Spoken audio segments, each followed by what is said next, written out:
heard from at the Madlanga Commission.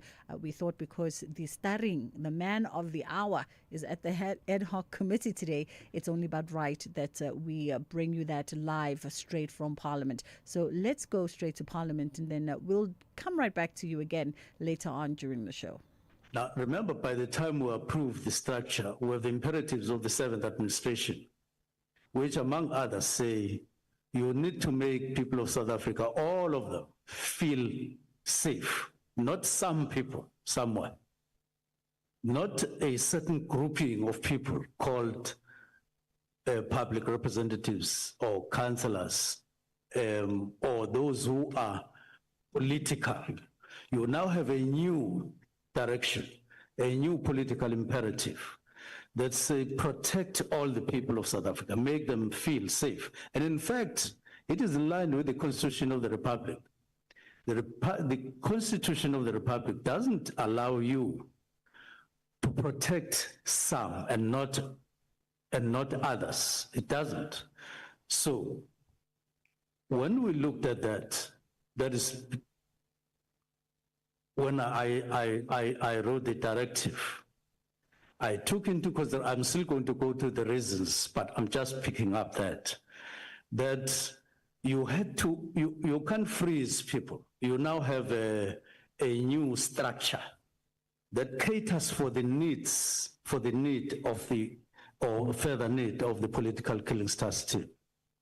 You are establishing those specialized units, and you have actually gone to establish others, and that you are on your way going forward. But then you still approve the existence. Now, what are you finding?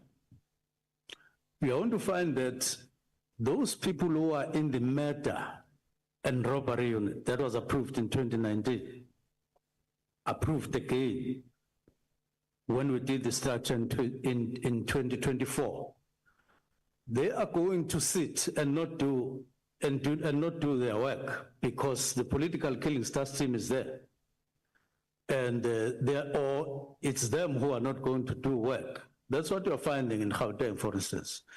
They have these units in terms of the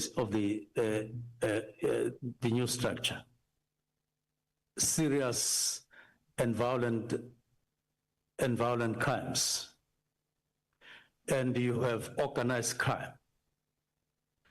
And if you establish a political killing task team in Gauteng, it means you are putting them over and above organized crime units, over and above organized crime, serious and violent crimes units. There are two units that are now existing. Then you put, so what you are going to do with your funding, you are going to pull people into the political killings task team, and those who remain in these two units, they are not going to do anything.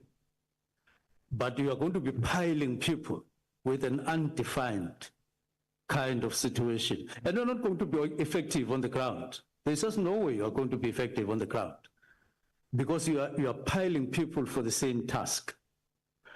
Now, I'm then explaining two processes that are separate.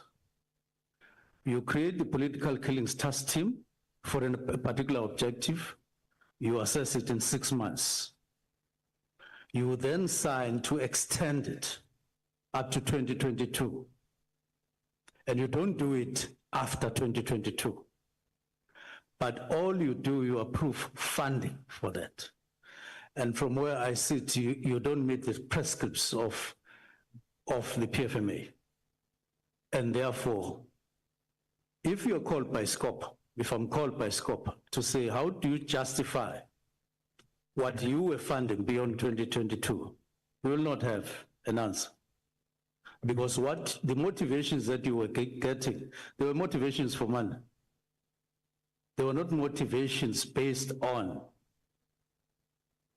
proper assessment for the need to, because if you did the need for further existence, you would have found that the structure has since been reviewed in the form of specialized units, which was not there when the task team was established in 2018. That's my argument. Okay. Thank you, Minister.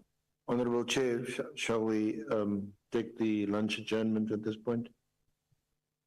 And we can debate this issue further. Thank you so much. Honorable members, and thank you, Minister. Honorable members, I'm giving you a break of 1 hour. We will return at 14 hours.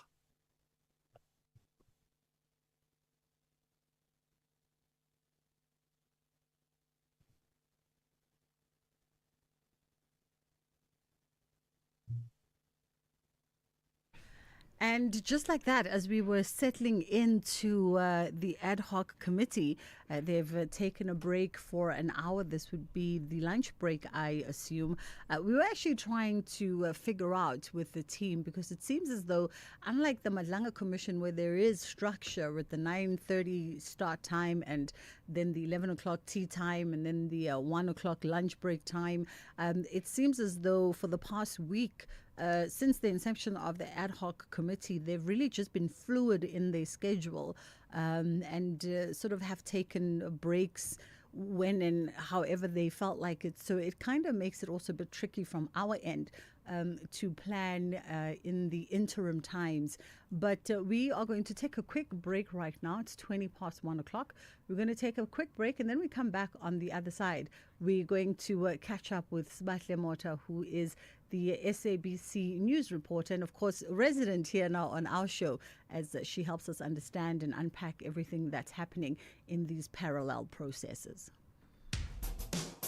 SAFM has signed a code of conduct that is enforced by the Broadcasting Complaints Commission of South Africa. Under the code, we are committed to giving news that is accurate, comment that is fair, and programming that is not harmful, does not amount to hate speech, or contain violence or explicit sex. If you think we are not living up to that code, then you can inform the Broadcasting Complaints Commission of South Africa. Direct any complaints in writing to the Broadcasting Complaints Commission of South Africa. PO Box 142365. Craig Hall 2024. Fax to 011-326-3198 or an email to bccsa@nabsa.co.za. For more information, please visit www.bccsa.co.za.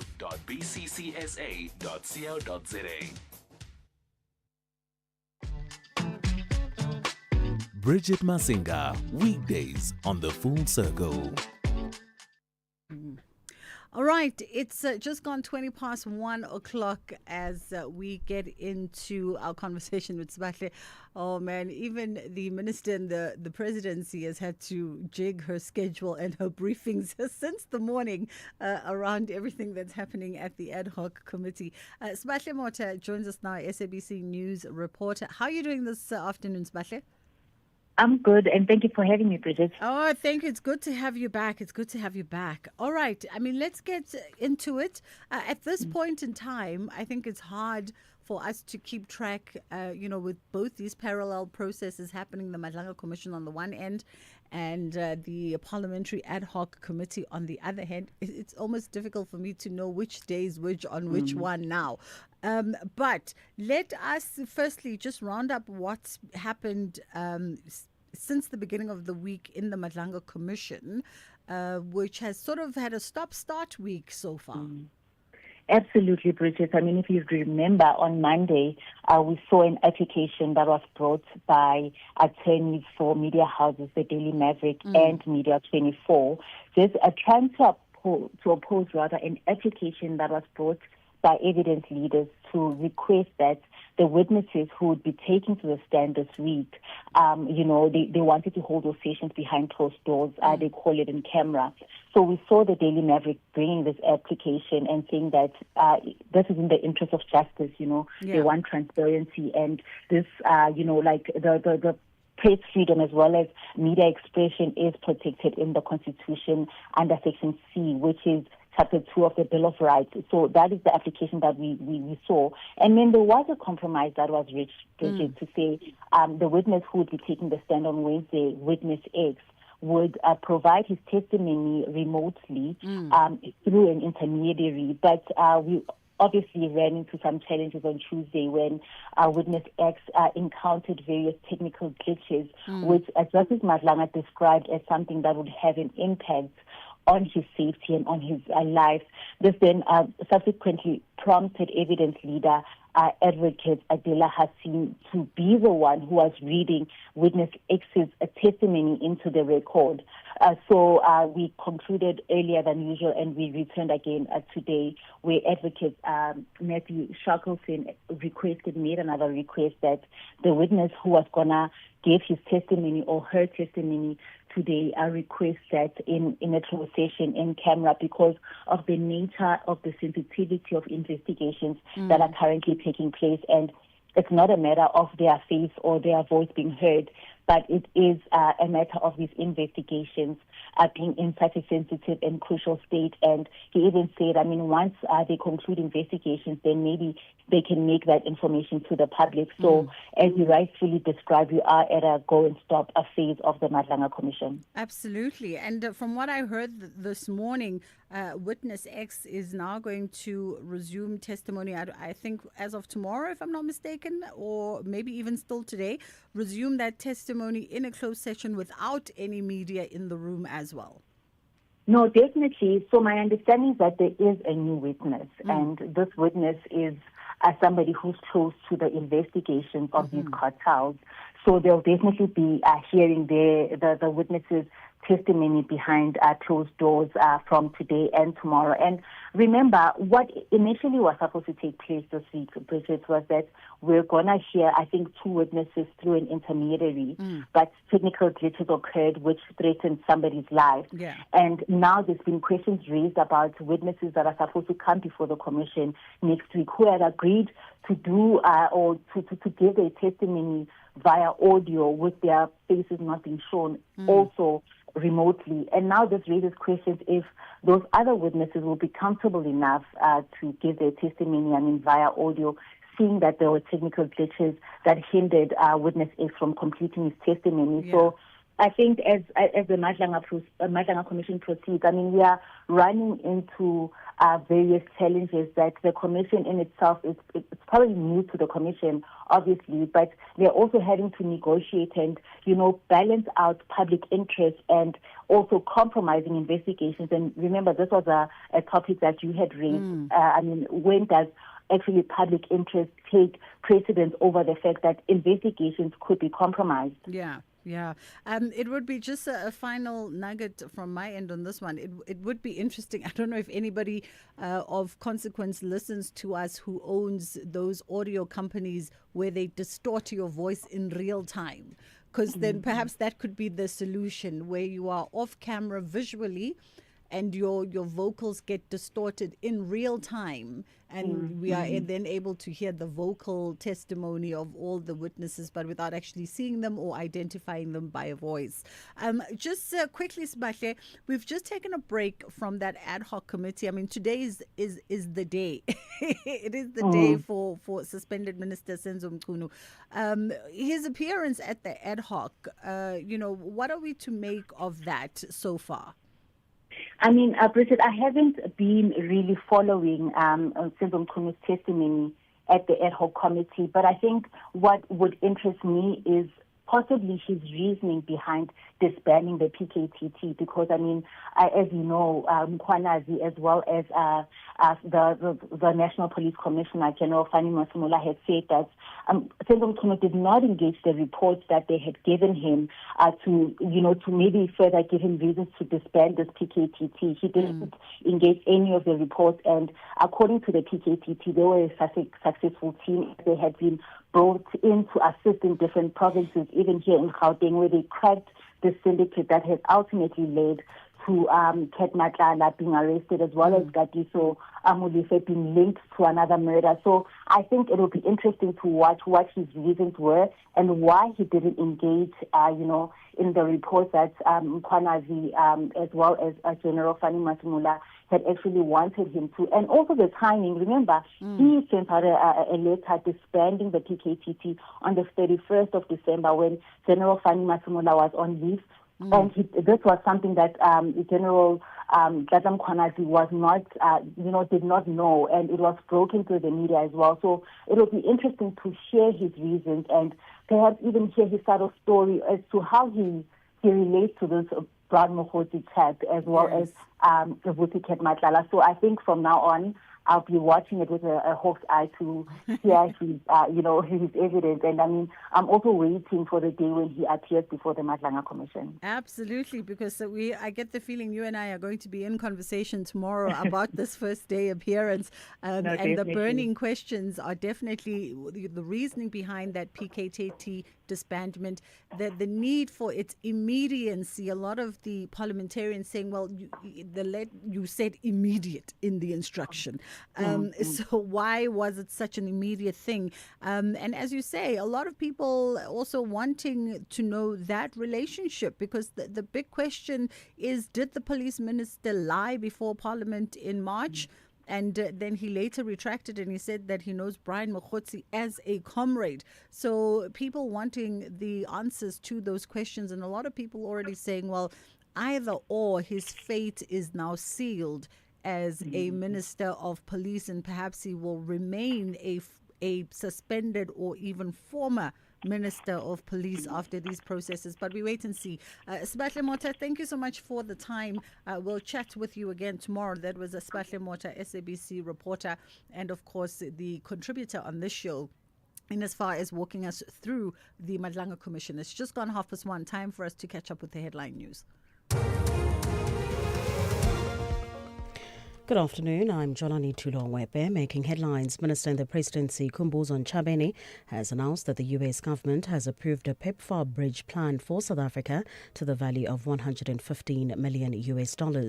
Police Minister Senzo Mchunu, who has been placed on special leave, says he became aware of the Political Killings Task Team, or PKTT, before he became minister. He is the fourth witness testifying at the ad hoc committee investigating allegations of criminal infiltration, corruption and political interference in the justice system. And finally, one person has been killed and more than 100 injured during anti-government protests in Peru. I will have details on these and other stories at 2 o'clock.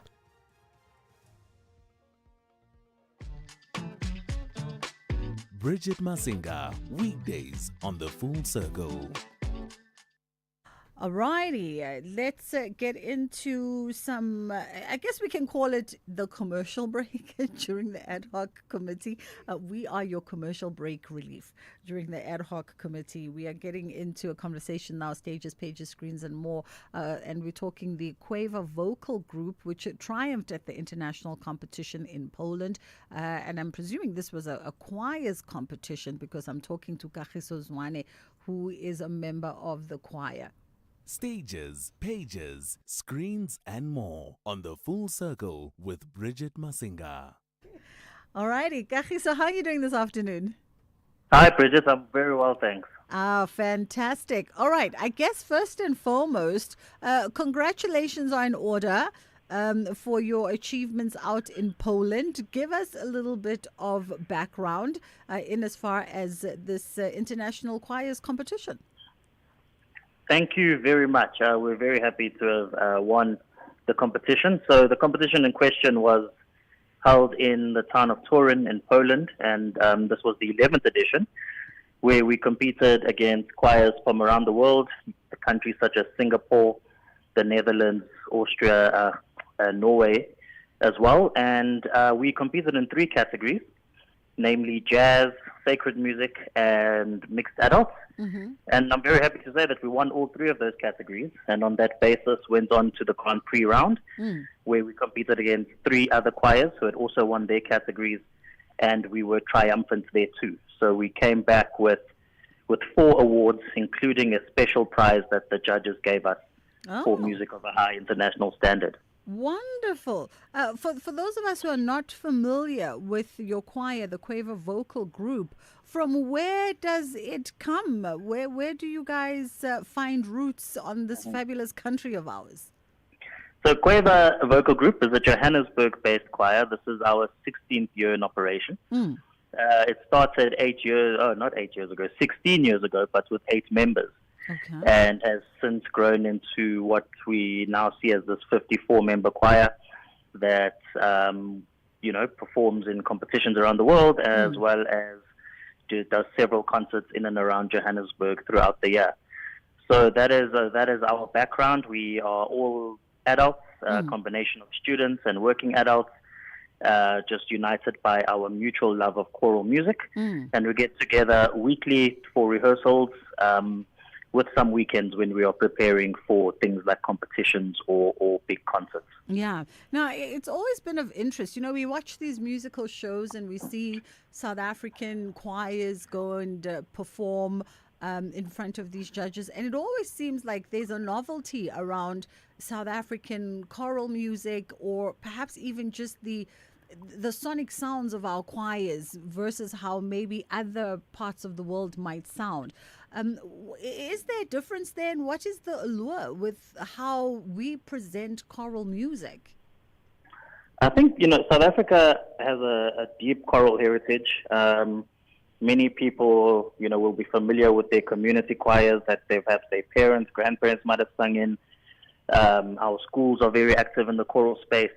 So I think as far as that is concerned, we have a lot of experience in this country with singing and singing well. But I also think an element of it is purely cultural. One of the competition organizers said to our conductor that they've had many technically good choirs, but they haven't had a choir with as much heart and as much soul as we have. And I think that's just the unique South African thing. Singing for us is very emotional.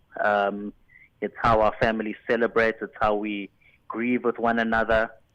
You can think to its importance in the anti-apartheid struggle, etc. So that heritage and what music means to us, I definitely think translates on the global stage. Fabulous. I mean, listen, we are joining the chorus in congratulating you guys on a job well done for awards, and a special award at that International Choirs Festival and competition is no easy feat at all, but also testimony to your dedication and your hard work, you and your vocalists. We actually have a little bit, we want to play out with a bit of a song from you guys. I think it's called Injongo Yami. Can you give us a bit of context? All right. Injongo Yami is a very special song. It speaks about how one's purpose, our purpose, is praising the Lord. Part of our values as Quaver is God, love, and excellence. So that ethos is something that's very strong in our choir and very close to our heart. The song was actually written by a member of the choir, Lindo Tabete, who is an actor, a musician, and as well as a playwright and theatre maker. So I also think he speaks to the depth of the talents that we have within the choir, and just the ability to create music, even music that is, even music that is not necessarily old, just novel pieces of music that come together in a very beautiful way. Wonderful. Let's get to it. Kagiso Zwane, thank you so much for the time. Injongo Yami by Quaver Vocal Group.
If you think you cannot afford a lawyer, think again. Clientele Legal has made professional legal services affordable. You receive up to 745,000 Rand worth of legal services per year. Our range of plans include cover for you, your spouse, children, and extended family. Plans include cover for civil, criminal, and labor-related matters. Whether it's protection orders, gender-based violence, uncontested divorce, or poor service, your Clientele Legal lawyer will be there to assist you. Our services are convenient. Simply pick up the phone and call your lawyer or send us an email and we'll get back to you. All plans include a bail benefit of up to 5,000 Rand and we'll go to the police station and pay it for you. Plus, Clientele Legal offers you 24-hour telephonic legal advice. SMS SAFM to 32195. That's SAFM to 32195. Clientele General is an authorized FSP and licensed non-life insurer. T's and C's online. Standard rates apply. Gordon Ramsay is back, and your favorite kitchen disasters are still somehow in business. New season, same confused chefs, terrifying walk-ins, and enough grease to fry your Wi-Fi. Watch as Gordon tries to fix the unfixable with nothing but sheer rage, British sarcasm, and an iron stomach. Kitchen Nightmares Season 8, Wednesdays at 6 p.m. on S3. Come for the food, stay for the emotional damage.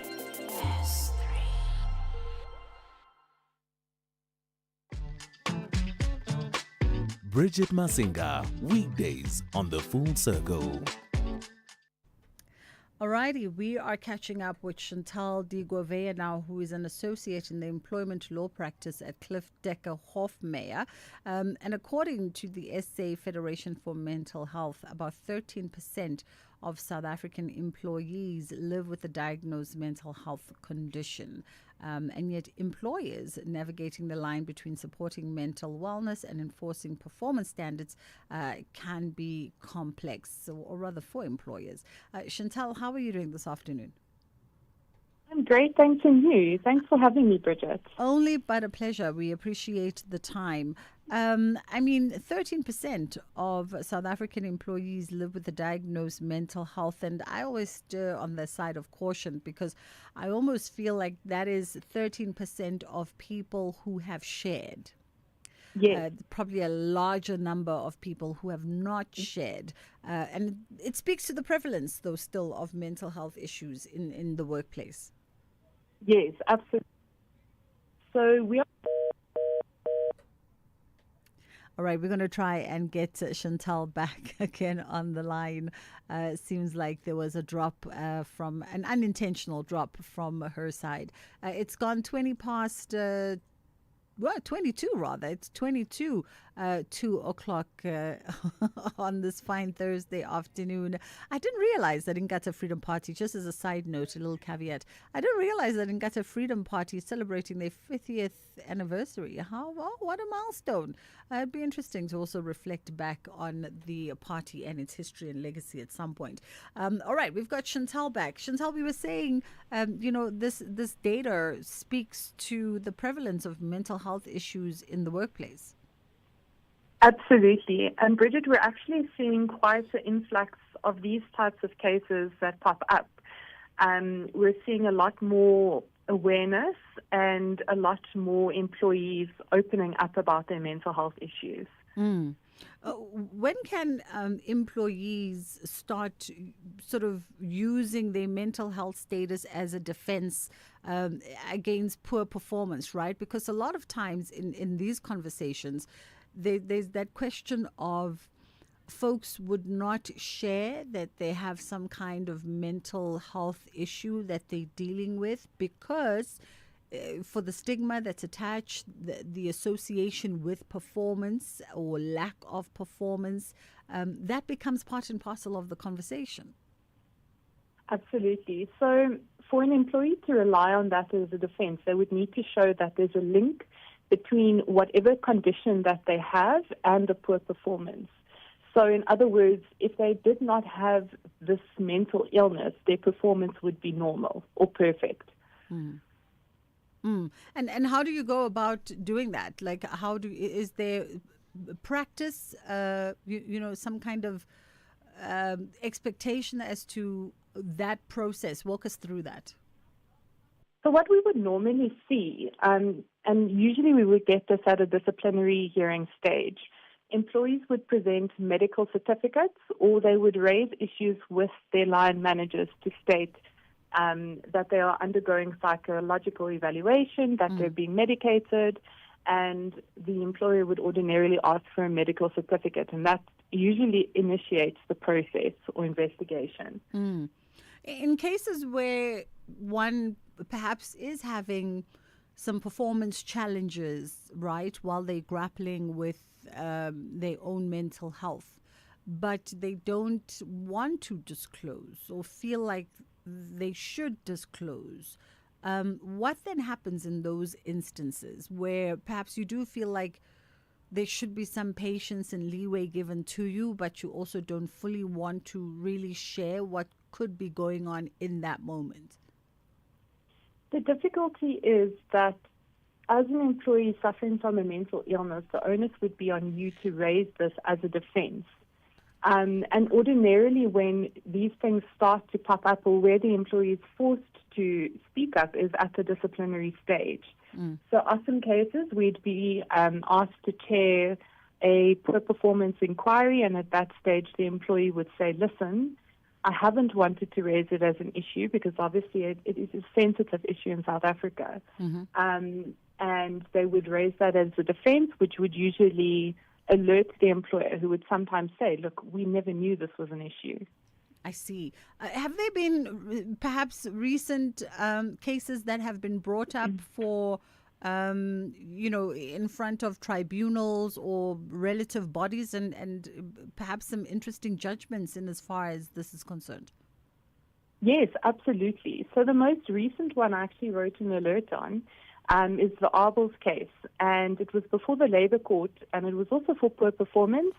And the court found that the employee could not show a causal link between the poor performance and the mental health issues. So, we are definitely seeing mixed judgments in this regard. And then how do employers navigate mental health when it comes to the workplace? I mean, I presume it's also a little bit of a precarious situation for employers to navigate. Absolutely. So what we would normally start off is don't overcomplicate things. Set clear targets for your employees and timelines. Put everything in writing and offer as much support as possible. So where you can reasonably accommodate your employee, you should do so, and you are legally obligated to do so. Okay. Any tips, just finally, any tips for employers, just to sort of build some kind of inclusive, tolerant work environment, or maybe, I don't know, policies, programs that they could consider? So I think what's important is to keep check with your team. And if you see that someone's performance is dipping, to just have a discussion with them and say, look, we understand that, your personal life will absolutely have an effect on your employment. And if you are going through a difficult time, here's someone who you can speak to. Ordinarily, an employer will have some HR process or, someone that deals with mental health. And you always make that option available to your employees, and just know that you will support them throughout whatever process they need to go through. Chantal, we appreciate the time. That was Chantal de Govea, Associate in the Employment Law Practice at Cliff Decker Hofmeyer. It's approaching 10-2, but not quite there as yet. We're going to take a quick break, and then we come back on the other side. And we get into a creative conversation with author Pamela Mlata. Get ready for the biggest flavors from South Africa's smallest chefs. The Taste Master Junior, every Tuesday evening at 7:30 on SABC2, follows 12 talented teens as they whisk, chop and bake their way through fun foodie challenges and try to impress the judges Zola Nene and Fritz Quinn, who will rise to the top and be crowned South Africa's next culinary star. Don't miss the Taste Master Junior, Tuesday evenings at 7:30, repeat Wednesdays at 1 and Sundays at 4 p.m. only on SABC2. If you think you cannot afford a lawyer, think again. Clientele Legal has made professional legal services affordable. You receive up to 745,000 rand worth of legal services per year. Our range of plans include cover for you, your spouse, children, and extended family. Plans include cover for civil, criminal, and labor-related matters. Whether it's protection orders, gender-based violence, uncontested divorce, or poor service, your Clientele Legal lawyer will be there to assist you. Our services are convenient. Simply pick up the phone and call your lawyer or send us an email and we'll get back to you. All plans include a bail benefit of up to 5,000 rand and we'll go to the police station and pay it for you. Plus, Clientele Legal offers you 24-hour telephonic legal advice. SMS SAFM to 32195. That's SAFM to 32195. Clientele General is an authorized FSP and licensed non-life insurer. T's and C's online. Standard rates apply. Stages, pages, screens, and more on The Full Circle with Bridget Masinga. All right, we are going to be in conversation now with author Pamela Mlata, who wrote How Come, How Long, a book on gender-based violence. And in the poignant pages of How Come, How Long, Pamela takes readers on an emotional journey through the tumultuous chapters of her life, each one of them revealing a layer of resilience and determination in the face of adversity. How are you doing this afternoon, Pamela? I'm doing well, Bridget. Thank you so much for having me. No, thank you for the time. We appreciate it. So How Come, How Long? Essentially a book chronicling your story. Yes, that is true. Tell me, before we even get into the story, tell me the motivation of or what compelled you to decide, let me put this down on paper. It was because after I had left the marriage, I was always relaying my story to people, to whoever cared to listen. So I would always be talking, because some would have the audacity to ask what happened, because they knew me and my ex-husband, and they saw us as this couple that was living the charmed life, and so now they were surprised to see me back home. What happened? So I told until I decided, no, man, let me write it down so that even those that I cannot reach can read my story and maybe be inspired by what I went through and the fact that I got out before I could become a statistic. Tell us, tell us the story, of course, without giving away too much, but because we would like to get our listeners to read the book, but give us the story of that's contained in the pages. The story goes like, it's me telling how I was abused, how I got into a relationship, into a marriage, even though I had seen the red flags. They were there. I don't want to lie. They were there. But, we have this thing as women that, no, it's going to get better when we get married. We are going to change. We always have this hope. So I got married, and I was already feeling uncomfortable, and it got worse. It got worse. He was physically abusive. He was emotionally abusive, financially abusive. I mean, everything that you could think of, it was just too bad. And I enjoyed all that, because remember, when we get married to settle for life, and in Xhosa we say ingcwaba lentombazana lisemzini, meaning a woman's grave is with her in-laws. But that doesn't mean that you have to endure abuse. You have to stay in an toxic environment. Absolutely. No, absolutely. And when you talk about red flags, Pamela, I think so many people see red flags, but sisemathandweni man. And you make the excuses for you explain the red flags away to yourself. Exactly. We do that all the time. Because at first maybe it's someone you do not associate what they are doing. We always, sometimes it can be sitandana with what we want, not with what we have. Because I want this perfect guy.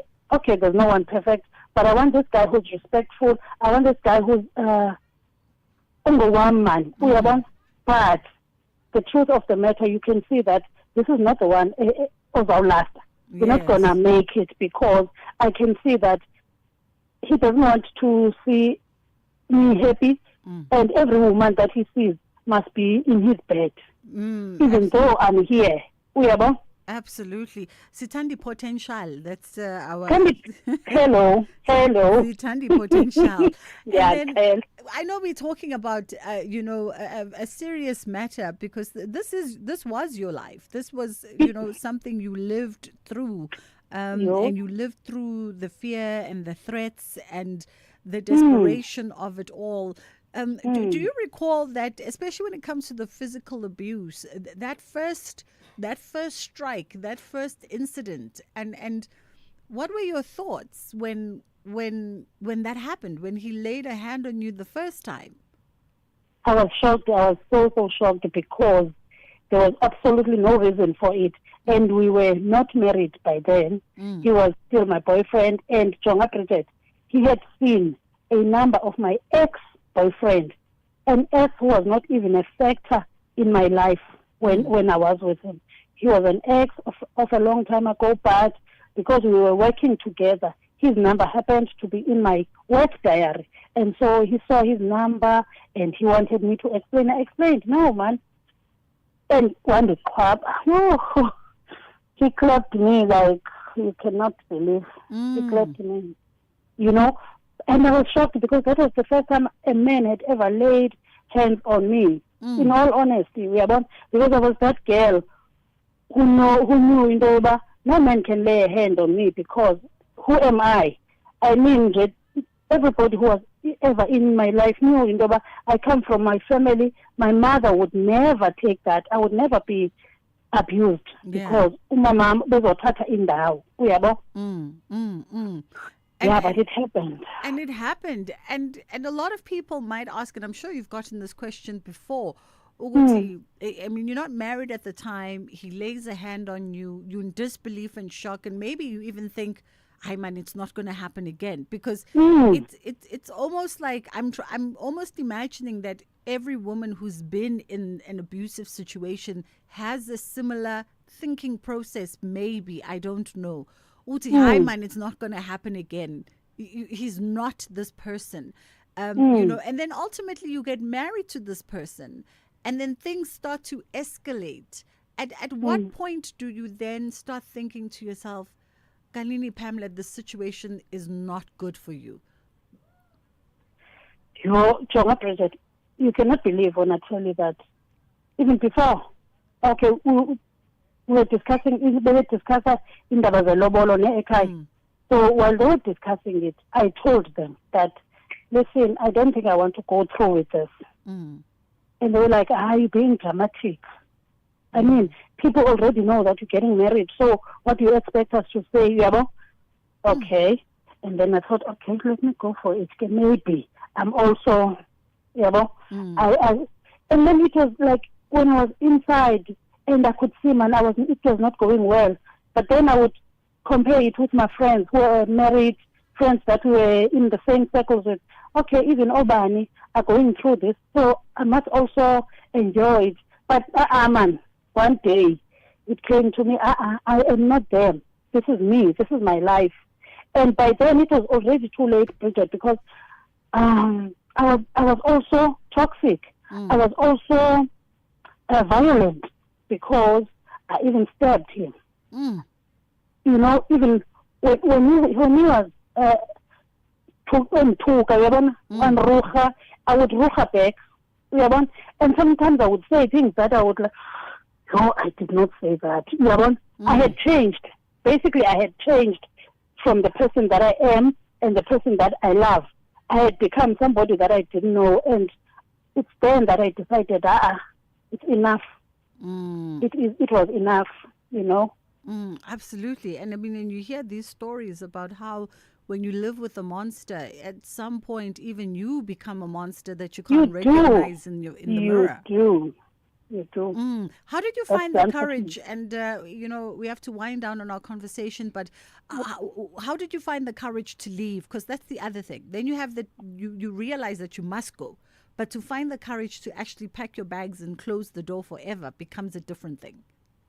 My children gave me courage because I looked at my children and I realized that I did not want anybody raising my children because I had succumbed to the abuse. So looking at them, I had to get out so that I can go and live a better life, a peaceful life with them and raising them on my own. So that's what gave me basically isibindi sokuphuma. I'm so happy to hear that, Pamela, because it would have ended one of two ways, either with one of you 6 feet under or one of you in jail. Either way, that would have been the end. Where do we get the book? How come, how long? The book can be gotten from me. I have the copies. You order. Where do my listeners find you? Yes. Okay, they can call me on WhatsApp or on 073 109 1771. They can also get me on Facebook, Pamela N with a dot Mlata. Okay, Pamela M. N for Nelly. With a dot Mlata. Yes, ma'am. All righty. Pamela, thank you so much for the time and for sharing your courageous story. That was author Pamela Mlata, How Come, How Long? And you can find her on Facebook on Pamela N. Mlata. That is her handle, Pamela N for Nelly .Mlata. It is 2:00. It's time for the top of the hour news, and then we'll come back on the other side and sneak in some more programming before that lunch break ends.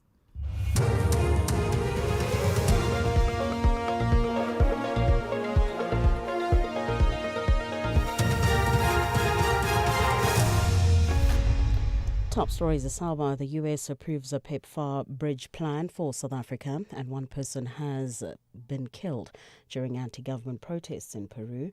Good afternoon. I'm Jolani Tulo-Webe. Minister in the Presidency Khumbudzo Ntshabeni has announced that the US government has approved a PEPFAR bridge plan for South Africa to the value of $115 million.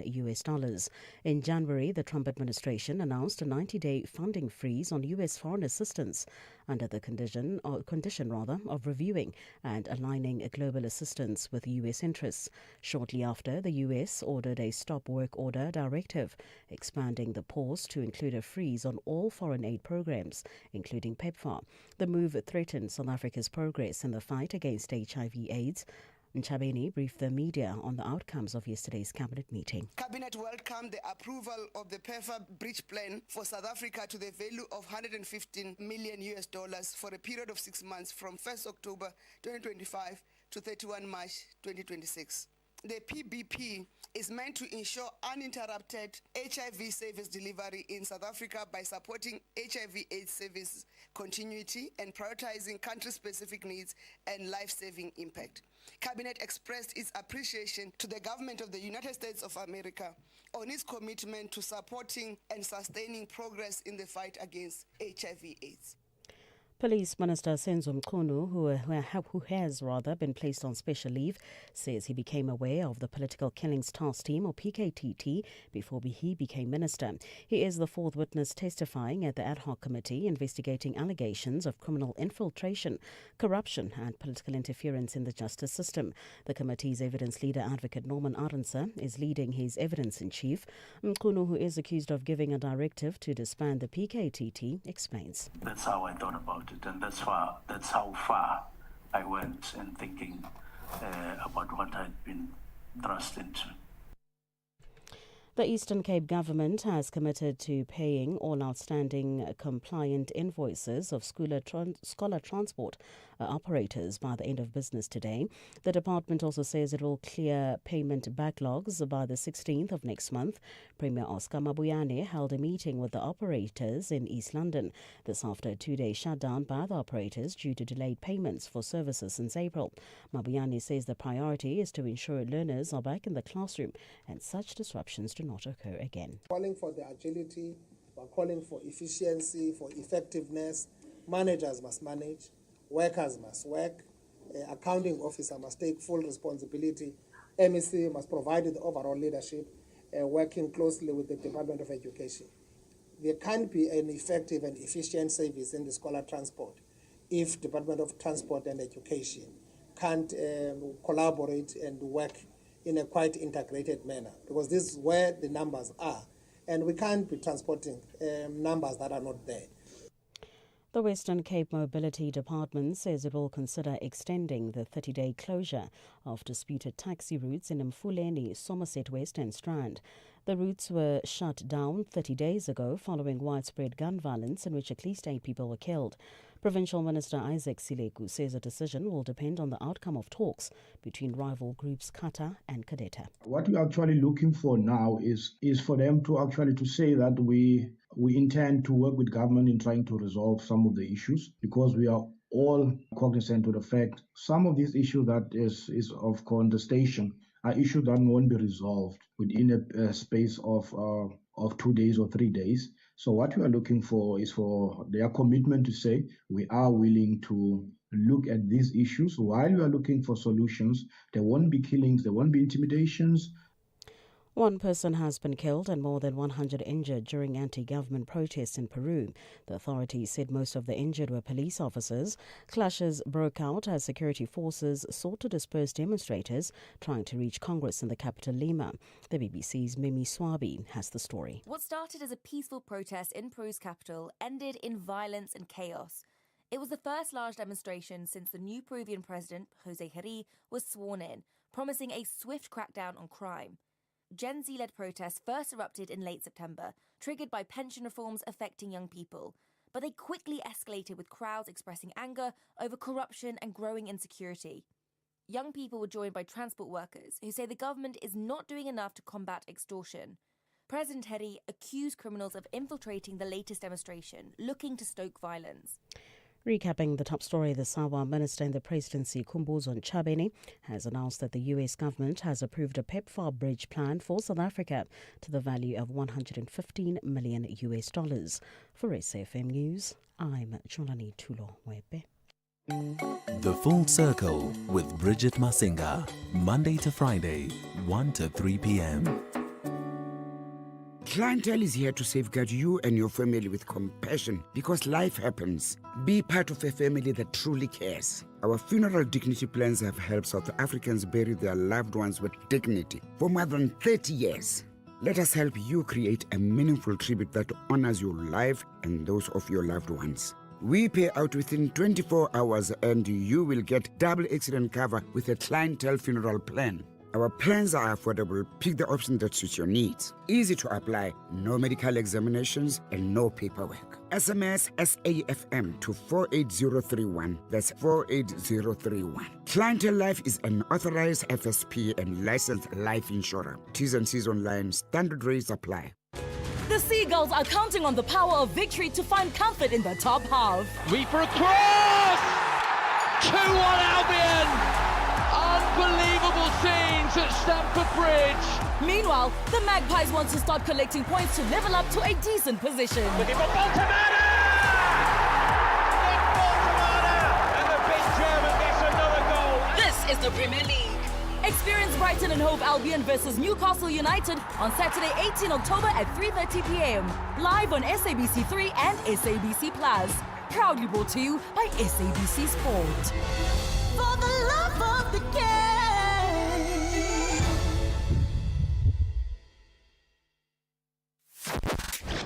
The Morning Brief.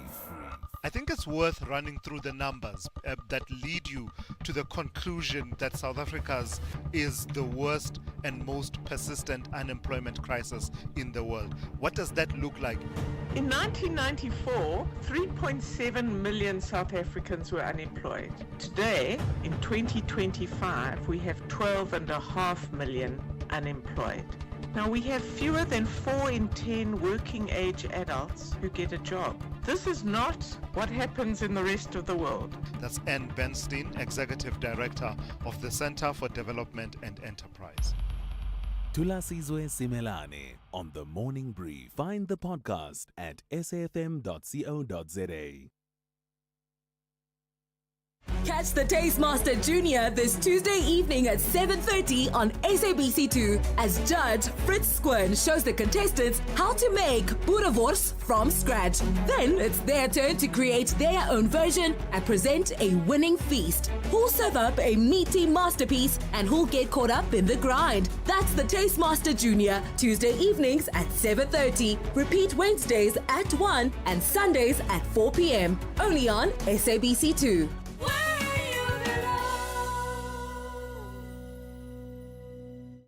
If you think you cannot afford a lawyer, think again.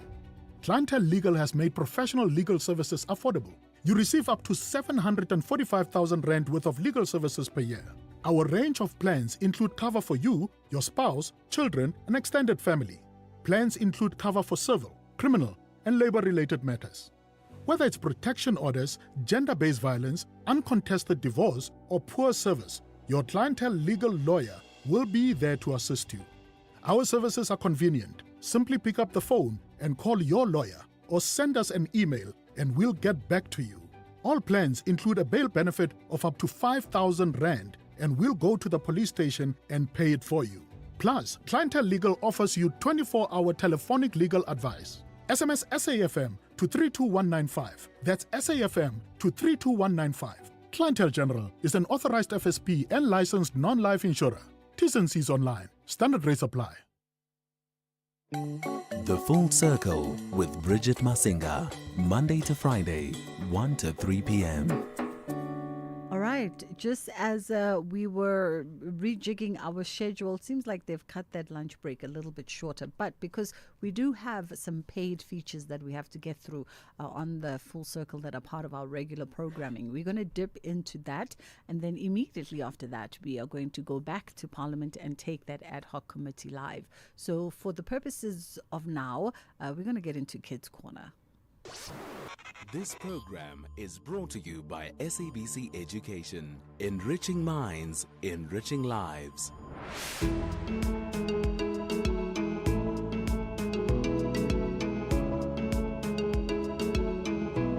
Side by Side.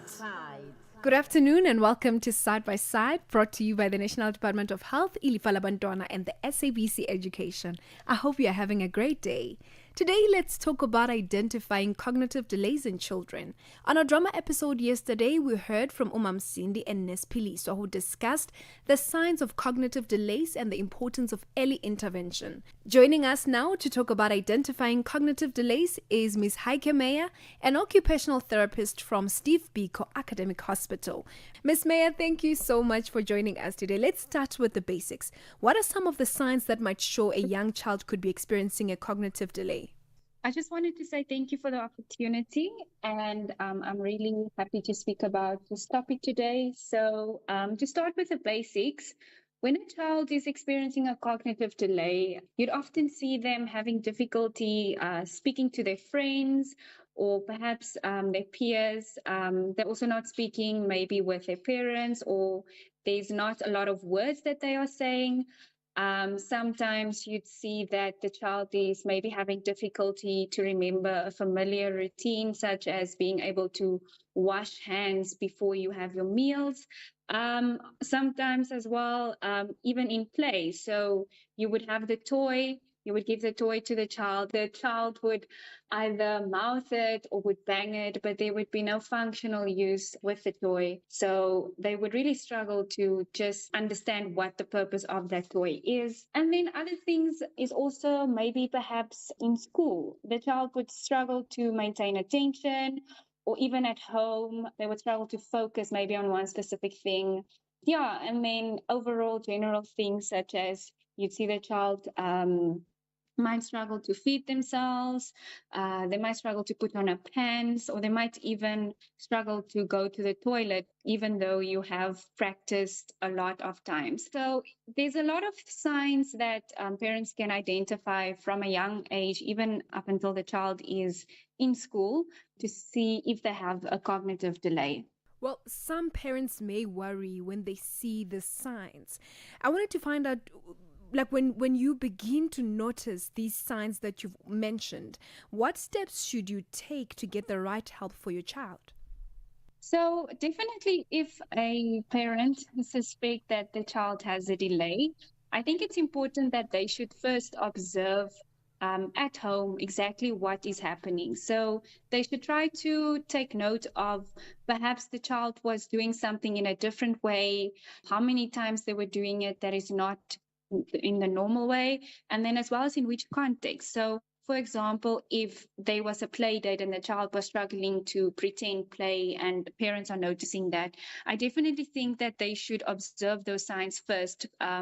Simply because if you go to the health professional, you can give that feedback, which makes it easier also for us to understand what the challenges are. And then I would suggest that parents should go either to the clinic or they should see the GP or the doctor or a pediatrician just to get a professional opinion.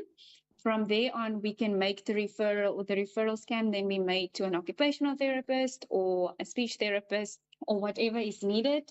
Sometimes parents can also enroll their child into an early intervention program. So you have a lot of centers that really do try to provide for children's needs and that try to help them to get as independent as possible and to help achieve their milestones. Also, from the parent side, they should definitely try to engage them in activities that will help with cognitive development.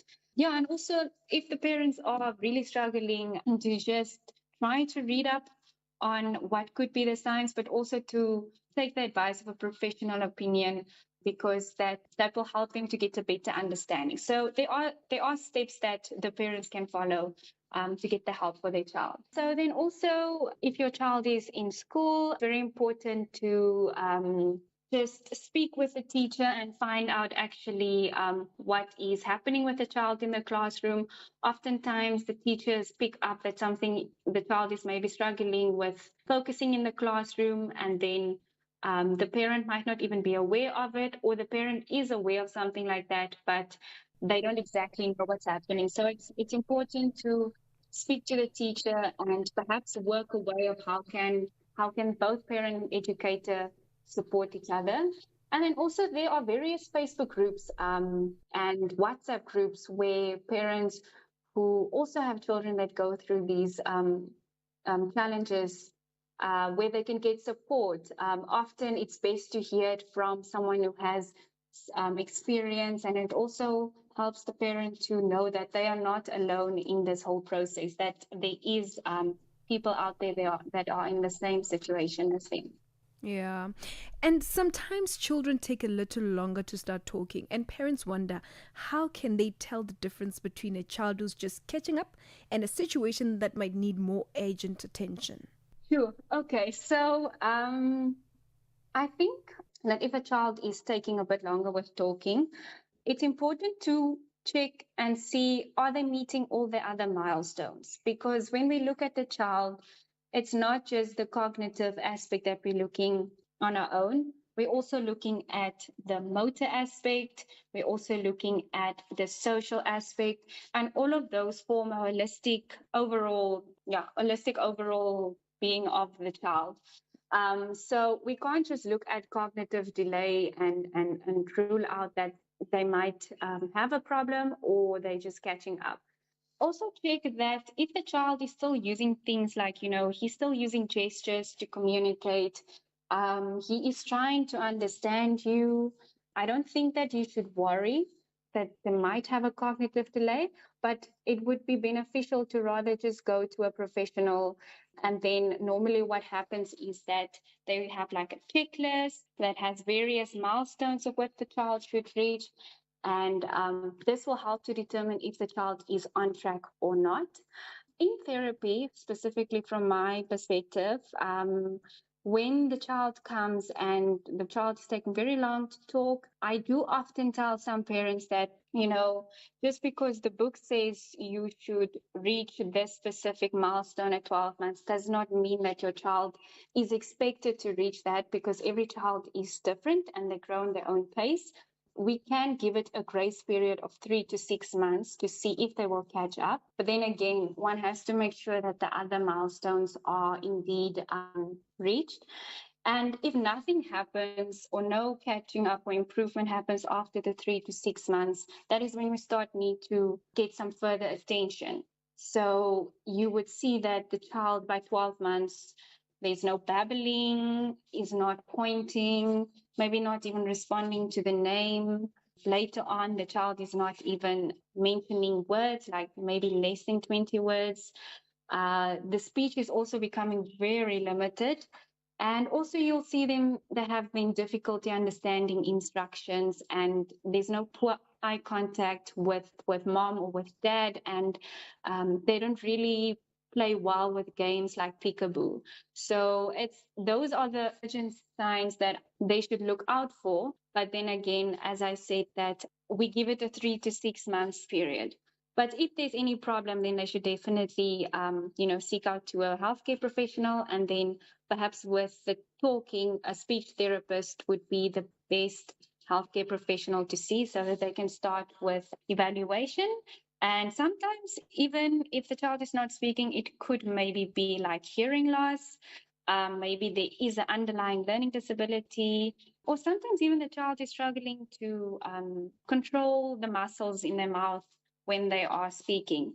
But definitely a speech therapist would be able to identify what could be the possible cause, as well as the audiologist, just to make sure that they are able to understand what other people are saying. So there are a few things that does cause language and speech delays. For example, a child may be having like hearing loss. Sometimes we've seen a lot of children that they come to the OT, and then it's like, my child is having delayed talking, and you would often see that it could be like a middle ear infection that they had, which could be maybe due to genetic or previous trauma. And then as well as perhaps a learning disability, which could be an underlying disability. So often that is picked up once you are in grade 2 or grade 3. And then sometimes even child abuse or neglect. Sometimes whatever is happening at home is not good for the child. Some cases could be then child abuse or neglect, and that often causes the child not to want to speak or even engage with anyone. That does causes some speech delays. And then we also have sometimes the children struggle to control the muscles in their mouth, and then it prevents them from pronouncing certain words.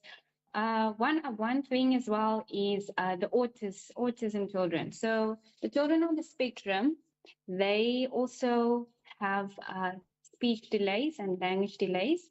And this often also impacts then their ability to interact with other people, as well as understand other people, which then might also impact their cognitive development.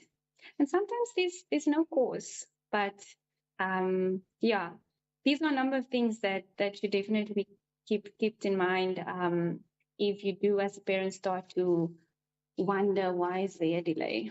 The type of treatment that a parent can get for their child is to definitely see a speech therapist or audiologist. But also what would happen is that from a young age, communicate with your child. Speak to baby, sing to baby, sing to your toddler, and encourage a lot of repetition. When you are busy getting dressed, when you are going to the toilet, try to make a song out of it. Even with the little ones, be like, I'm washing your arms, I'm washing your hands. Those are the things that really help for baby or the infant to really learn the language and to understand how do people interact. As well as what I would suggest is to read to your child daily. So I was lucky enough that as a child, my parents read to me, and then I started reading as well. And it really helps. Reading opens up a world of possibilities, and even just having the child pointing at the pictures, that is already an idea that, they are developing socially, cognitively. And also the last one is that with the ear infection, if you suspect there's an ear infection or anything like that, please do make sure that you get treatment as well for them. And then again, whatever you do, use speech, use your language and everything, because that's how your child will learn the language, and also that's how they understand socially how the world is. When it comes to speech and language, what are some of the warning signs parents should be on the lookout for? So when the parent starts to see that, okay, there's some urgent attention that's needed, I would definitely suggest that let's look at possible milestones. So I want the parents to check if you have a child that's like 3 to 4 months. If your child is not responding to loud noises, such as perhaps something has fallen or there's been a bang, if your child is not babbling, it's not making words, or not saying ooh or ah, then there's definitely a sign that you should take your child to a healthcare professional. As they grow older into 7 months, you'll also see they're not responding to sounds, they're not responding to whatever you are saying, or perhaps maybe if there is something playing in the background. And then by 1 year, you would start to see that they are not even using any single word. So there's no mama, there's no dada, and there's really limited communication. And as they grow older, up until 2 years, there's no speech that they use to communicate their needs. So for example, if let's say a child has to go potty, or maybe they have a wet diaper, it's very difficult for them to maybe cry or reach out or say mama or something like that. As well as they're starting to use less words, so like less than 15 words, and there's no 2-word phrases at all that's being used. So those are the warning signs that I would look out for, or that I would suggest the parents to look out for regarding delays in speech and language. Ms. Mayor, thank you so much for joining us today. In closing, what words of encouragement would you share with parents who may be worried about their child's physical development? Thank you so much once again for allowing me to be on this platform. And I think my message to parents would be that remember that your child and every other child develops at their own pace. And just by noticing areas where they need extra support, that is you showing love and care. And it's not a sign of you as a parent that is failing. So by observing your child in playful interactions, observing what they are doing, and trying to seek help as soon as possible really makes a huge difference. As a parent, you are, I would say, a walking advertisement. You are your child's greatest advocate. You have to advocate for him to be included into society. And thank you for listening to Side by Side. Join us again same time next week when we'll be talking about identifying physical development delays in children. This program was brought to you by SABC Education. Enriching minds, enriching lives. In fitness, as in finance, endurance is key. If you're 55 and older, you can get an interest rate of up to 10.47% with a Nedbank Electronic Optimum Plus account. Now feel the earn. Invest in under 2 minutes on the Money app and get money fit with Nedbank. See money differently.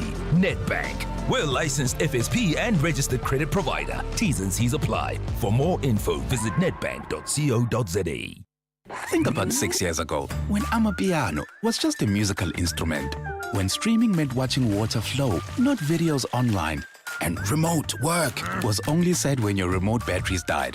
So it makes you wonder, what will the next 6 years bring? Hino trucks now come standard with a 6-year drivetrain warranty, covering everything from pistons to gears. So although a lot can change in 6 years, our warranty promise won't. T's and C's apply. Hino, all the way. If you think you cannot afford a lawyer, think again. Clientele Legal has made professional legal services affordable. You receive up to 745,000 rand worth of legal services per year. Our range of plans include cover for you, your spouse, children, and extended family. Plans include cover for civil, criminal, and labor-related matters. Whether it's protection orders, gender-based violence, uncontested divorce, or poor service, your Clientele Legal lawyer will be there to assist you. Our services are convenient. Simply pick up the phone and call your lawyer or send us an email and we'll get back to you. All plans include a bail benefit of up to 5,000 Rand and will go to the police station and pay it for you. Plus, Clientele Legal offers you 24-hour telephonic legal advice. SMS SAFM to 32195. That's SAFM to 32195. Clientele General is an authorized FSP and licensed non-life insurer. T's and C's online. Standard rates apply. Channel your inner feel-good on Expresso this October, from big global moments like the G20 summit to how it all plays out right here at home. We are keeping it real this Mental Health Awareness Month with conversations that lift and inspire. And of course, all the good stuff that you love, delicious food, fashion trends, and everything in between. Wake up with the Feel Good Breakfast Show, Expresso, weekdays 6 to 9 a.m. on S3.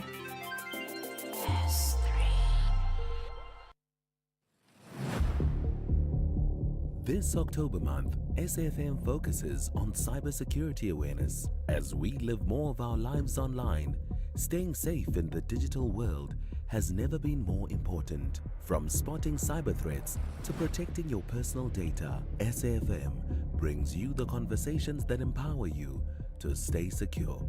SAFM, leading the conversations that move us. The Full Circle with Bridget Masinga, Monday to Friday, 1 to 3 p.m. Alrighty, 2:30 is upon us. We're going to get into the headline news with Jolani Tulongwepe, and then we're going to come back and go straight into that ad hoc committee.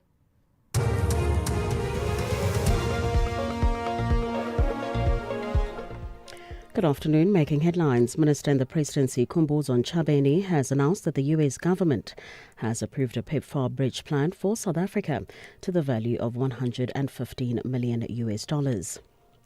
The DA has opened a criminal case against former Gauteng Health Chief Financial Officer Lerato Magyo. The party says Magyo failed to institute an investigation into possible looting and corruption at Tembisa Hospital. And finally, an overwhelming turnout of mourners has forced the public viewing of the late Prime Minister Raila Odinga's body to be moved to Kenya's largest stadium instead of Parliament as planned. I will have details on these and other stories at 3 o'clock. SAFM 104 to 107 nationwide. Out there are getting organized, they are getting armed, and they are dangerous. You now have to increase capacity of SAPs in that regard to confront them. The fact that we don't have, this is why Cape Flats is so stubborn, continuing, is because we don't have the machinery to face them, those who are carrying guns in the Cape Flats. So we're going to come to Western Cape every time and make excuses that no, we're trying. I mean, something like 400 people die here in the Western Cape in 4 months, 3 months. And what do we do when we're confronted by the Portfolio Committee? We say we note. We say we note, we're trying. But in reality, when you go to sleep alone as Minister of Police, your conscience doesn't give you peace because you are aware that you are not doing much on the ground where you are required to do something. That is why we then created a new division in the organogram, which is called Operations Response Services. It's a new division. They have to appoint a new divisional commission who will be responsible for the units, just the units, in the manner that is demanded on the ground. We can't keep on saying Enanda is a problem, as if it was as if God, when He created the world, He said, people in Nanda must die and they must die permanently.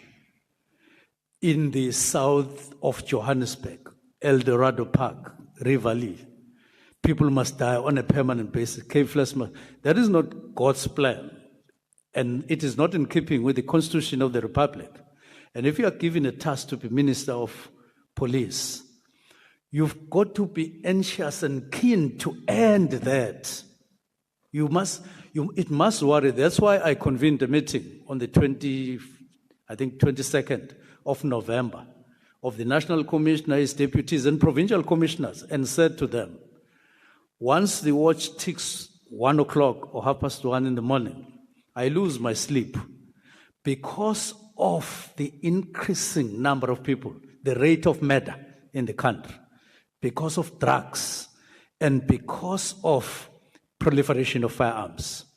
That's why the meeting was convened, and that's what I said. Well, I listened to General Mkwanas when he was talking about that meeting at Given Screw, and I have respect for him, even when I don't agree with what he's saying. He said the only thing he picked up there was Advocate Piccoli, my special advisor, lecturing to them something about the role. And he didn't say, I said, I no longer sleep well because of this, and they must go and design and do something about what was in the main worrying me as Minister of Police. And I said these things. Now, I'm then saying these are the things that we did in this organogram to face up to the actual challenges of what is happening in the ground. You need to have TRT here. Even if you take them from Mpumalanga, you reduce them. Maybe for 6 months, you must bring them here. A national intervention unit, bring them here, such that they are able to deal with criminality here, which must not be permanent. It's unacceptable that 4-year-olds, 3-year-olds, they must die every day without any response from us nationally. And this is what we're trying to address with the structure. And as I say, that structure, that's the work study giving rise to the structure then, which has given rise to the structure that we've just adopted, is designed to actually confront what is happening on the ground currently, including in the Eastern Cape and here. That's my argument.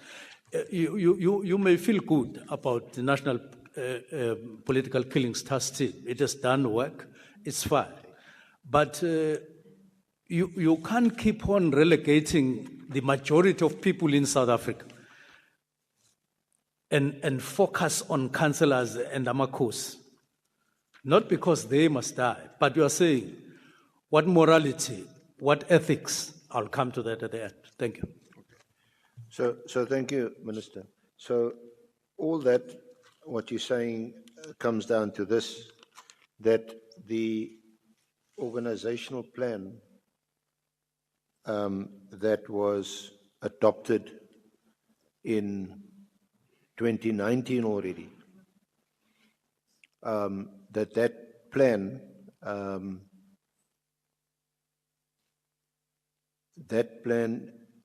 involves the disbanding of the political killings task team.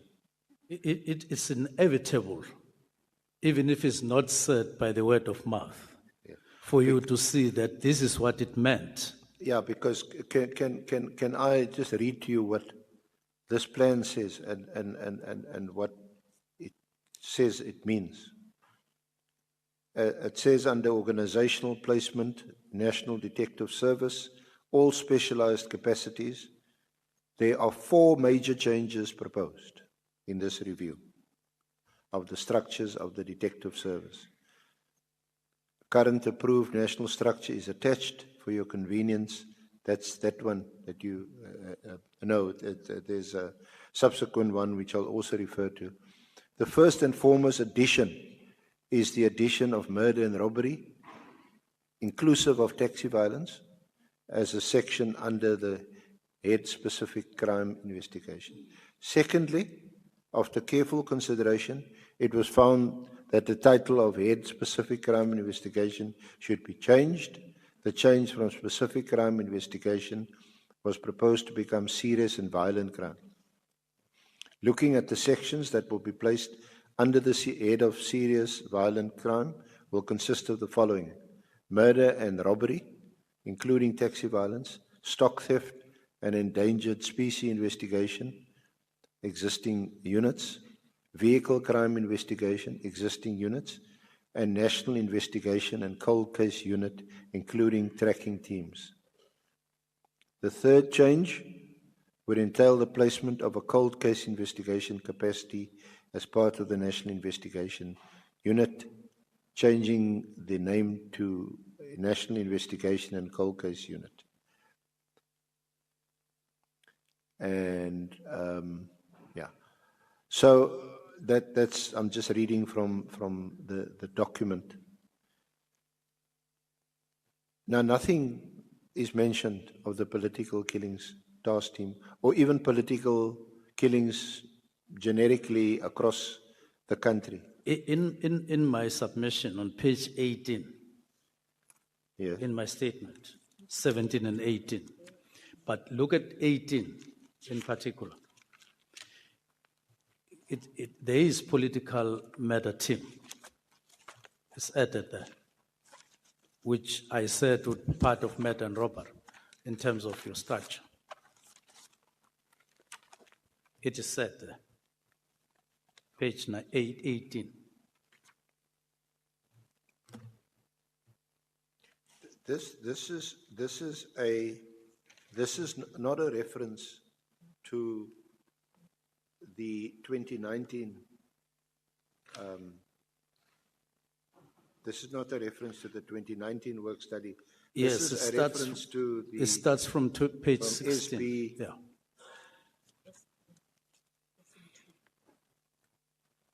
It's in volume 2. Sorry, that's a reference to SM2, which is on Honourable Chair, Honourable members. SM2, which is on page 93. Yeah. In my statement, if yes, that's a reference, but and what you, or maybe just confirm it, what you refer to is what is on page 103. Look at page 103. Yeah, page 103. There's reference here to political murders team. Is that what you're referring to? Yeah, I'm relying on my statement more than on any other document. In my statement on page 16 up there, it says on number 34, on 14 November 2019, Major General Nzima. And then you read on, you go to 17, you read on, you go to 18. That's where you'll find political matter team included. Yeah, I'm afraid I can't agree, Minister, that that's what it means or that's what it says. Just look at, if I don't mind, can you look at page 103? Because page this is also of which document? Sorry, my statement. To your statement, yeah. It's Annexure SB2. Okay. SM2, sorry. SM2. This one. Which starts at 93. Page 93. Yeah.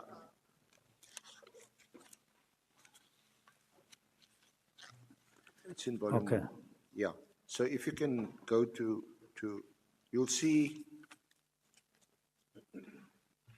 on SM2 at page 93, evaluation of the implementation of approved work study investigation for the establishment and review of resources for specialized investigation capacities, detective service. This is the other work study of, forget his designation now,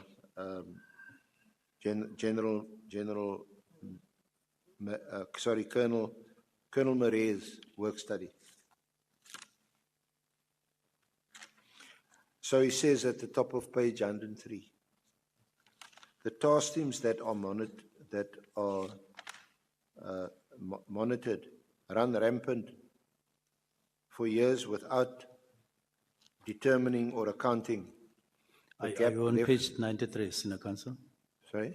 Are you on page 93? Page 103. Okay. The annexure starts at page 93. Yeah, I see. But the page I'm reading from is 103. What paragraph from above? Right at the top, the first line. Okay. Okay. The task teams that are not monitored. Doesn't say so. Are you on page 103? volume Page 1. 103. I thought you were saying page 93. No, it starts at 93. So you The are now annexure on starts at 103. 93, yeah. Okay. Yeah. I'll go with you. Okay. So you are this side. And, Okay. and this is what it says. The task team that are not monitored,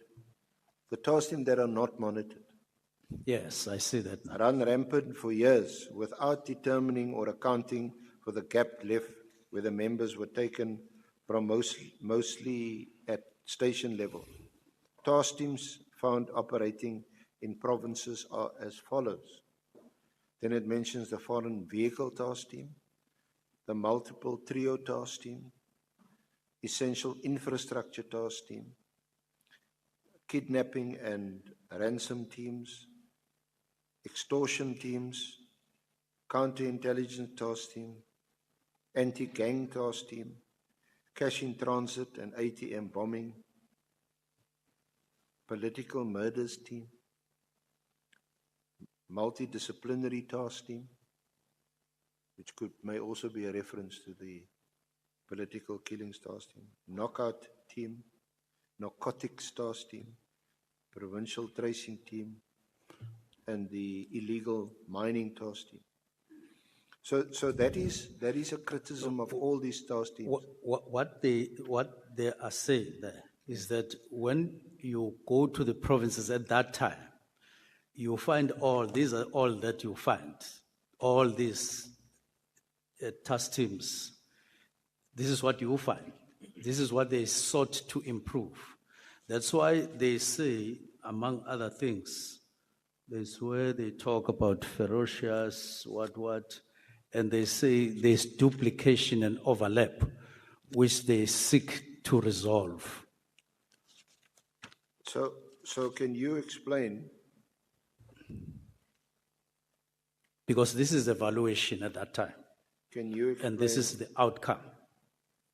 Honorable Minister, why of assuming, because it's not specifically mentioned here that this is a reference to the political killings task team. Why is the political killings task team singled out from a number of other specialist teams that are criticized for the same reason, that they run rampant, that they don't account for their money? They are taken from various stations. Because they are not, in terms of the evaluation, they are not as coordinated as they should be. And they write down that they run rampant and so on. In other words, as part of what they need to correct. It was self-criticism. Now, I mean, we've had this discussion for quite a few minutes now. And I'm not sure that all of us understand or are clear about what you are saying, and I obviously say this with due respect. So my question is this. Where was this discussed with the people who could or do understand what you would be referring to? Did you get into a room where this was discussed? Was Lieutenant General Kumalo present? Was Lieutenant General Gunazi present? Speaking for the political killings task team and some other senior officers talking about other specialist task team, narcotics, illegal mining. Maybe they could have made out a case and said, please, don't disband me. Don't reintegrate me as this plan suggests or proposes. Don't reintegrate me into murder and robbery because we're doing well. Here are our statistics. We're effective. The process started in 2019. I was not there. All right. They then say, this is the work study. Okay. You now have to implement it, and so on and so on. When I come during my time, this is last year, everybody is there. We're discussing the structure, the new organizational structure. Building on this, on this evaluation, among other things, and so on. So we're now in 2024. Everybody is there up to the signing in May this year. Nobody was not there. Nobody was not there. Everybody was there. Nobody, for instance, said, when we were looking at the organizational structure for the 7th administration, nobody said, I'm raising my hand, feature in the new organogram the political killings task team and make it a unit everywhere. It didn't happen. That's why you don't see it in the signed organizational structure in May this year. It's because it's a team, it's not a unit, and there was no one who said include it or integrate, because if they had said so, then it would have been pointed out that it is already integrated. The work of political killings is already integrated not only for KZN, but all over the country, because the structure caters for everybody in the country. So, but Minister, please look at page 112 of the same annexure and 113.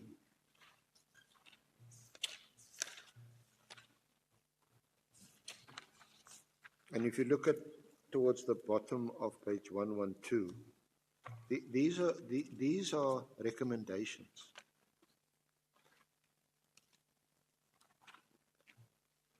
It is recommended.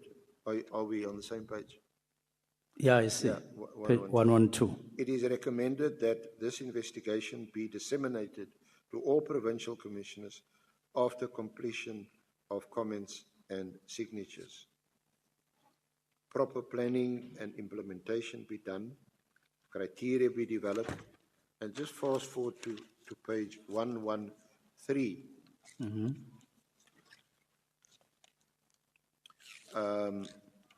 At paragraph, I think it's 8.10. 8.10, it's the printing is not so clear. Yeah. Can you make that 8.10? Current task teams be subjected to an impact analysis by organizational development and strategic management in the province to ensure the feasibility of the existing teams. So, assuming you are correct in your reading and your analysis that this plan, this 2019, both the 2019 and the 2024, which appear to be similar, assuming that your interpretation is correct, that it involves or it means the phasing out of the political killings task team. This still says that the current task teams, which would include the political task team, be subjected to an impact analysis by organizational development and strategic management in the province to ensure the feasibility of the existing teams. In other words, this document is not the final word. This is a recommendation, and an impact analysis and feasibility study must still be done to see whether or to ensure the feasibility of the existing teams. In other words, if it's true that some of these units, like task teams, like it's been suggested by someone like Mary de Haas to say they run rampant, they abusing state and taxpayers' money, and they're not held accountable, and so on. Once a feasibility study is done and that is determined, and it's justified for that team now to be disbanded, then that can happen. But clearly, we must agree that didn't happen in this case. Yes, I did earlier on explain, as I'm doing now, that a year after the establishment of the National Political Task Team, They then started the process. This was the beginning of the process. They were analyzing what's happening at that time. And they were building a study that would be approved at a later stage. They had and they were in the early stages, in other words. But already a year later, after the establishment, they were busy at work, but not yet having successfully created these structures. That's the thing. The specialist units were being established, they were being fused in, and so on. So these were early stages, Senior Counsel. It was going to be some time before you could say, we now no longer need the political killing task team. This was not the time. It was merely a recognition, a concept. But they had already begun to say, you need specialized teams or specialized units. So, and they were beginning to envisage how it will look like. Now, building on that ourselves, because this thing got approved, it could have been implemented even long before we arrived. And so we say, let's review the structure to suit the imperatives of the 7th administration. So is your, sorry to cut you, Minister, but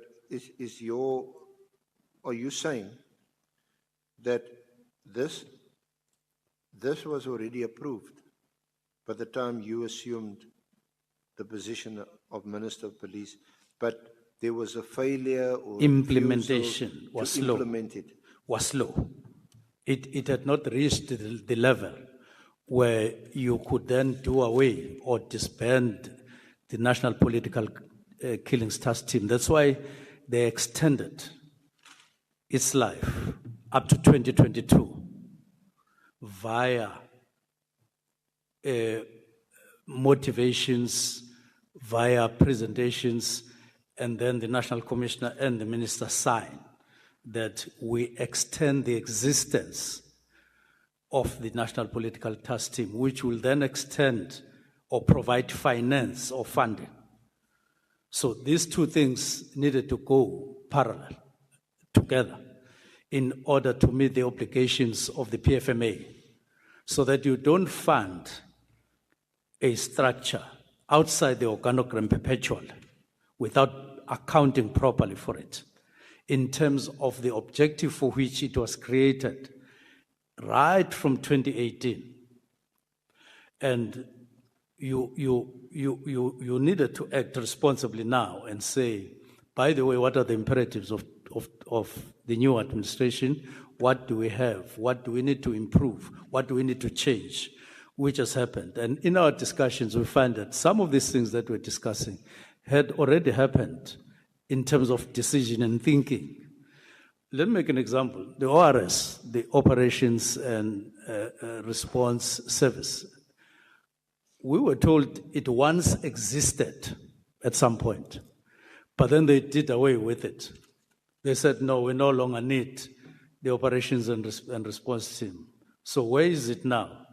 All these units, Task Force, Task Unit, National Intervention Unit, RTI, and POP, where are they? They are under VISPOL. And VISPOL takes 53% of the budget of SAPS, but it is one branch under one divisional commissioner. Operationally, it's impossible. You have your border there, it's impossible for one divisional commissioner to be able to take effective command of all these units, yet they are there. They are a potential capacity for SAPS to combat crime, including those crimes that are being performed by or done by hardened criminals and cartels. Criminal cartels and Vospol must catch Matlala. Pardon? Now you say, you're suggesting Vospol, they take up 53% of the budget? Yes, they take, Vospol alone, take 53% of the total budget of SAPS, and yet it's just under one divisional commissioner. Now, that one divisional commissioner can't be responsible for policing in police stations to make sure that they have cars, they have systems of policing in each police station, and they are performing their job, and then still run with all these task teams, all of them. It's impossible. Keep them oiled, deploy them as and when it is necessary. So you go to Gauteng and they complain to you, your Minister of Police, you run there after 5 people have been murdered. You go there, you say, I'm here to see what has happened. But it has already happened. And then from there, they call you in the Eastern Cape, they say there are matters in Lusikisiki. You run there. And so you end up, you don't have something sustainable that runs the country in terms of combative capacity on a sustainable and ongoing basis. So when 6 shots get released for 5 nights in the Cape Flats, where are we? In terms of rushing where the bullet has been released and dealing with the culprits there, where are we? We come in the morning in the form of uniform. Even if I fly from Pretoria or from wherever, we gather there, I get accompanied by many police. All right, and on that note, it is 3 o'clock. We're ringing the 3 o'clock bell. It is time for us to get out of here. Ashraf is going to continue from where we left off. And of course, the top of the hour news is coming through with Jolani. From us, myself, Bridget Masinga, we'll see you tomorrow. This October month, SAFM shines a light on mental health awareness. This month, we bring you conversations that break the stigma, encourage care, and provide strategies to protect your mental well-being. Because it's okay not to be okay. And together, we can build a healthier tomorrow. SAFM, leading the conversations that move us.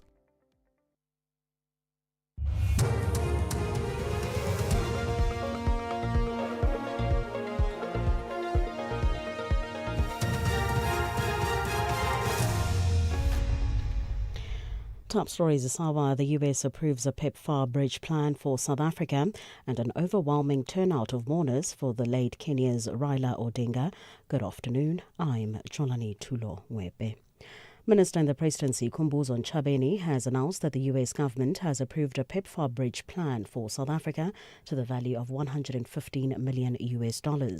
In January, the Trump administration announced a 90-day funding freeze on US foreign assistance under the condition of reviewing and aligning global assistance with US interests. Shortly after, the US ordered a stop work order directive, expanding the pause to include a freeze on all foreign aid programs, including PEPFAR.